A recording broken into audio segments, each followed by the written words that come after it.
નમસ્કાર દર્શક મિત્રો, નયા ભારત ન્યૂઝમાં તમારું હાર્દિક સ્વાગત છે। હું છું મંસૂરી શેરબાનો।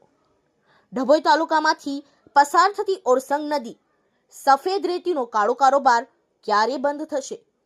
આટલી બધી ખાણ ખનીજની રેડો છતાં બે નંબરિયાઓ થાકતા જ નથી।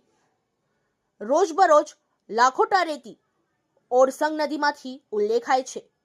શું અધિકારીઓની મિલીભગતના કારણે, મોટા માથાનો હાથ હોવાના કારણે બે નંબર લીધી રોજબરોજ લાખો ટન નદીમાંથી નીકળે છે? ડભોઈ ઓરસંગ નદીના પટમાં ચાલતા ગેરકાયદેસર રેતી ખનન પર ખાણ ખનીજ વિભાગે માર્યો છાપો। કરનેટ ગામે ઓરસંગ નદીના પટમાં ચાલતું હતું રેતી ખનન। એક જેસીબી મશીન સહિત ડમ્પર ટ્રકો સહિત જપ્ત કરી કાયદેસરની કાર્યવાહી હાથ ધરી હતી।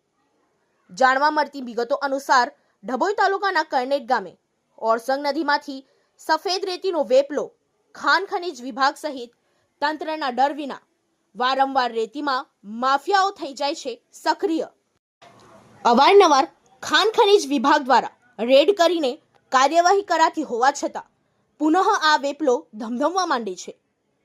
તંત્ર અને રેતી માફિયાઓ વચ્ચે વારંવાર ચોર પોલીસના નાટકીય દ્રશ્યો સર્જાતા હોવાથી ચર્ચા હાલ તો ખાણ ખનીજ વિભાગે ગેરકાયદે રેતી વહન કરતા GJ06 AX 7580, GJ23X 6026, GJ06 AT 497, GJ09 AU 1569, GJ06 YY 9033, GJ06 JFO 729 સહિત એક જેસીબી મશીન વાહનો જપ્ત કરી કાયદેસરની કાર્યવાહી હાથ ધરી છે।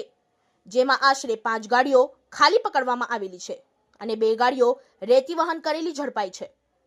ખાણ ખનીજ વિભાગ અને સ્થાનિક તંત્ર ગેરકાયદેસર રેતી ખનન થતું અટકાવવા નક્કર પગલાં ક્યારે ભરશે તેવા સવાલો સ્થાનિકો દ્વારા ઉઠી રહ્યા છે।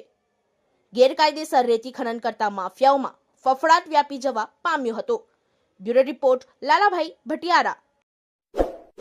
इस वीडियो को लाइक करें, हमारे चैनल को सब्सक्राइब कर बेल आइकन जरूर प्रेस करें